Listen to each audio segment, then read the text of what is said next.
జిల్లాలో ఉన్న పశువులకు ఎల్ఎస్టీ టీకాలు తప్పనిసరిగా చేయించాలని జిల్లా పశు వైద్య పశుసంవర్ధక శాఖ అధికారి డాక్టర్ టీజీ రమేష్ తెలిపారు.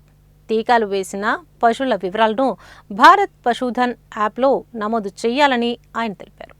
జిల్లాలో నిర్వహిస్తున్న లంప్స్కిన్ డిసీజ్ టీకాల కార్యక్రమాన్ని జిల్లా పశు వైద్య పశుసంవర్ధక శాఖ అధికారులు డాక్టర్ జీవీ రమేష్ శుక్రవారం ఆకస్మికంగా తనిఖీ చేశారు. కేతేపల్లి మండలంలోని తుంగతుర్తి, భీమవరం గ్రామాల్లో జరుగుతున్న టీకాల కార్యక్రమాన్ని పరిశీలించి సిబ్బందికి పలు సూచనలు చేశారు. ఈ సందర్భంగా ఆయన మాట్లాడుతూ 4 నెలలు పూర్తయిన దూడల నుంచి అన్ని ఆవులకు, ఎద్దులకు ఎల్ఎస్టీ టీకాలు తప్పనిసరిగా వేయించాలని ఆదేశించారు. టీకాల కార్యక్రమంపై రైతులకు ముందస్తుగా సమాచారం అందించి గ్రామాల వారీగా సక్రమంగా నిర్వహించాలని సూచించారు. టీకాలు వేసిన ప్రతి పశువు వివరాలను భారత్ పశుధన్ యాప్లో తప్పనిసరిగా నమోదు చెయ్యాలని తెలిపారు.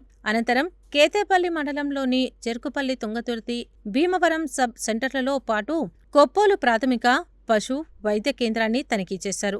సిబ్బంది సమయపాలన పాటిస్తూ రైతులకు నాణ్యమైన పశు వైద్య సేవలు అందించాలని సూచించారు. వర్షాకాలంలో పశువులకు వ్యాధులు వచ్చే అవకాశం ఎక్కువగా ఉండటంతో పశువులకు ఏదైనా అనారోగ్య లక్షణాలు కనిపించిన వెంటనే స్పందించి సకాలంలో చికిత్సలు అందించాలని అధికారులను ఆదేశించారు.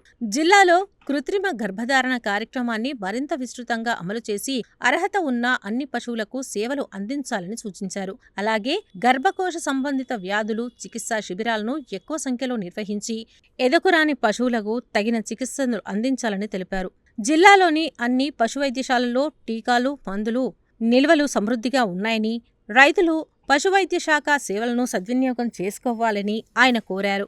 ఈ తనిఖీల్లో veterinary assistant surgeon doctor Santosh, para veterinary సిబ్బంది సౌజన్య, మోబిస్, సైదమ్మ, మహేష్ తదితరులు పాల్గొన్నారు.